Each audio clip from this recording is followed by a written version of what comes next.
Welcome everybody to today's video. Today we're going to talk about reflux disease.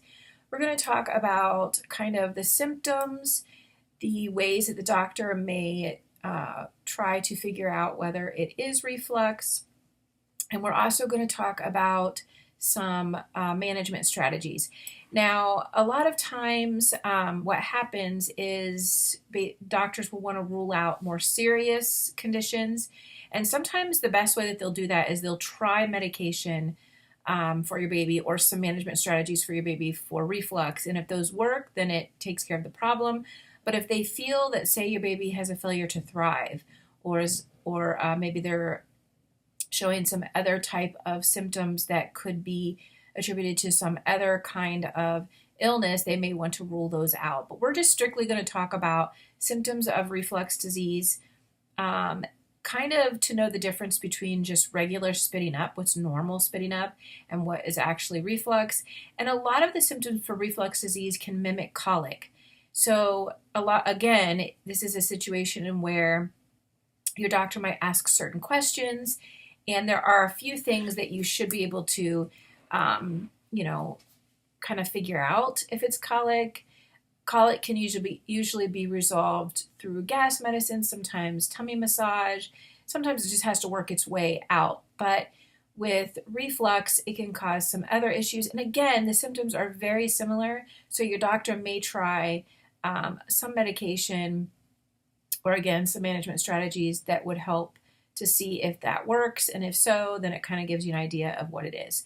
So let's first talk about symptoms of reflux, such as choking and coughing, back arching, head turning. Baby might stretch out very flat, trying to kind of elongate their esophagus, because this just gives them more comfort when they're having that burning feeling, because this is more than just spitting up. This is like pain. This is actual pain and discomfort, because most of us have experienced heartburn at some point in time. And so reflux is like just a chronic, in a sense, a chronic condition than just occasional heartburn. Then there is intense crying and irritability during feeds and after feeds. So again, you can kind of like think, okay, did I add something to my diet that was different? Sometimes you can kind of figure out, well, I had more caffeine than normal, or I had caffeine for the first time, or I eat a lot of dairy. And sometimes you kind of start eliminating certain things. You want to eliminate one thing at a time to kind of figure out if that's the cause. And the doctor will ask a lot of questions before you immediately go into a diagnosis of reflux disease, especially putting a baby on medication, unless you're really sure that that's what, is causing it. So feeding resistance or refusal can also be a symptom, and this can happen where you're offering them a bottle or the breast and they just don't want it. And they're hungry, but they're uncomfortable. So, that those can be some symptoms. Now, the doctor may want to rule out eating disorders, infant eating disorders, allergies, some metabolic imbalances, reactions to medications, viruses, different things like that. Sometimes baby can refuse to feed because they can't breathe through the nose, or because their gums are sore and hurting from teething. So, you kind of have to go through different things. And when the problem is persisting and it's not going away, and the baby's not gaining weight, or it just seems very, very unhappy, and nothing that you're doing is working, then this is something that, you might be considering. Now, possible contributing factors to reflux can be allergies to cow's milk protein. Mom has oversupply. You can also have these very same symptoms. And signs of oversupply, like if the baby's choking,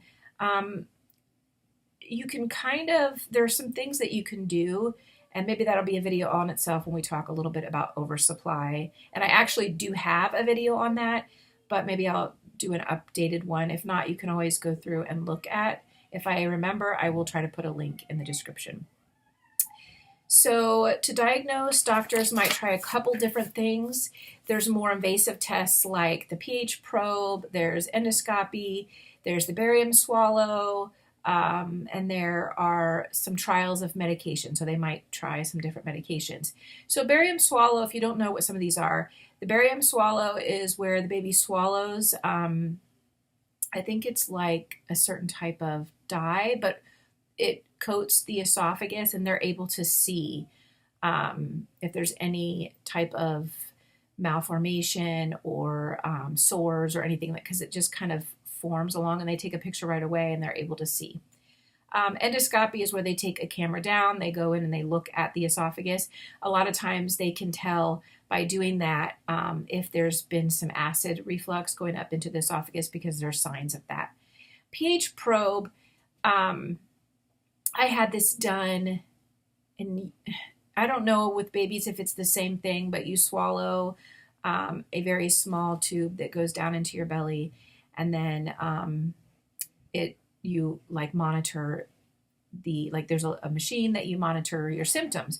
Well, baby, the symptoms would be different. So I'm thinking maybe mom would control that. Like when the baby's crying and irritable, she would hit, a certain button. And then what they do is they go back over and they look at the results, and then they look at the pH in the stomach, and they see if there was a higher pH during the times that the baby showed symptoms. So the pH probe, again, I don't know if that's a little different for newborns. I just know what that is for an adult. And I'm assuming that it's something similar to that. Now, the final thing is some simple management strategies that you can do at home with or without medication. You would always want to try to feed the baby in a position where their head is above their butt. So I always had them sitting up in a way.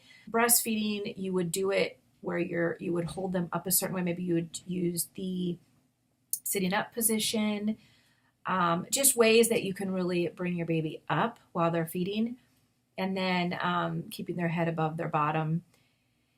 And then you would want to do this while they're sleeping, and also even if possible while you're changing their diaper. Typically, if you think about it, reflux shows a lot after a feed. They spit up and they show a lot of those signs.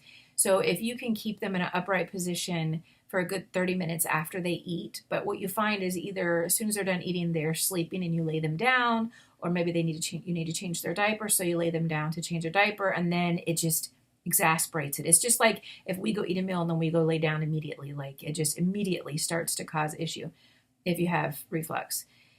And then if it's possible, you do short, frequent feeds instead of going longer in between. So if you have an older baby who tends to go every 3 to 4 hours between feeds, possibly feeding them more often, because then they're going to eat less. If you're bottle feeding, if you can do, you can put a little bit less in the bottle. So say they're eating 3 ounces, you could do like 1.5 ounces, and then feed them twice in that period of time, rather than feeding them just once the 3 ounces or 4 ounces, kind of like split it in half. So more frequent feeds, that can sometimes help, so it's less bulk of milk going down at once.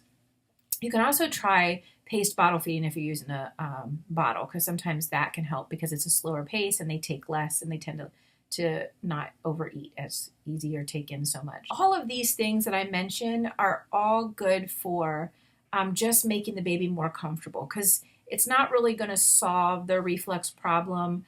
But if we can help it so that it doesn't irritate it or exasperate it, and then until at least you can figure out the baby outgrows it, or you can figure out what might be causing it, such as maybe a dairy allergy or a sensitivity to something in the milk. So sometimes you can try those things, and that can help manage it until you figure out what might be causing it, and that helps a ton. If those management strategies that I've mentioned are not helping the baby to be more comfortable, then you could, if you haven't already, started a medication. So you can talk to the doctor about a medication for your baby. You're not going to just go to the store and buy any medication. You actually want to talk to your doctor about a medication that would be good for your baby, that would help with the discomfort that the baby is experiencing. So you're going to try those management strategies, and then if those don't work, then you could try medication. Or if you decide that you're going to try medication, but along with that, like instead of automatically giving the medication, you try some of those strategies and then give it if it still doesn't work. Those are just some ideas. Sometimes moms think that if they switch their baby from breast milk to formula that it will help eliminate the reflux, but really if they're having a difficulty with milk protein and mom's milk, that is what's in formula. So it's not really going to make it any easier. And then formula is very hard to break down, so it's in their stomach longer, so it's harder to digest. So if it's sitting in the stomach longer, it's more likely to come back up. Now, if you're noticing that your baby, you're breastfeeding and you're formula feeding, and you're noticing that it happens, but you can't tell if it's when you breastfeed or when you're formula feeding, or maybe it tends to happen with both, but you are doing both, you could try, if possible, to eliminate the formula and see if that doesn't solve the problem. Sometimes that can solve the problem because when formula sits in the stomach for quite a few days, actually, especially for younger babies. And so you could be breastfeeding throughout that time, but there's still going to be formula sitting in their stomach, and that formula could be regurgitate or come back up. And so it might not be your breast milk, even though it might seem like it is. So sometimes eliminating that might help. Again, your doctor is going to decide on the severity of it and how much it's affecting your baby. If it's not causing your baby to lose weight, or your baby's still gaining weight, still thriving, still doing well, it's just causing some discomfort, a lot of those management strategies should help. But if it's causing your baby a failure to thrive and symptoms of failure to thrive, then your doctor's going to want to do something about it. So definitely call your doctor if you're experiencing this. I hope this video helps you kind of just understand what it is, the difference between it and colic. Colic is just air in the stomach. Usually you can resolve that. But this is something that's more persistent and more uncomfortable and more painful. And it needs to be diagnosed by a doctor, not by us as the mom. So definitely get that checked out. Thank you guys for watching. I hope it helps. Don't forget to hit the subscribe button because this is how you're going to know when I put out videos. And if you hit the notification bell next to the subscribe button, that will notify you when I put out videos. Also, if you take a moment, you can follow me on Instagram. I do post like when I'm getting ready to upload something, and then I post like breastfeeding tips of the day and other different things that you might find interesting. So you can follow me over there as well. I will see you guys in my next video, and you guys have a great day.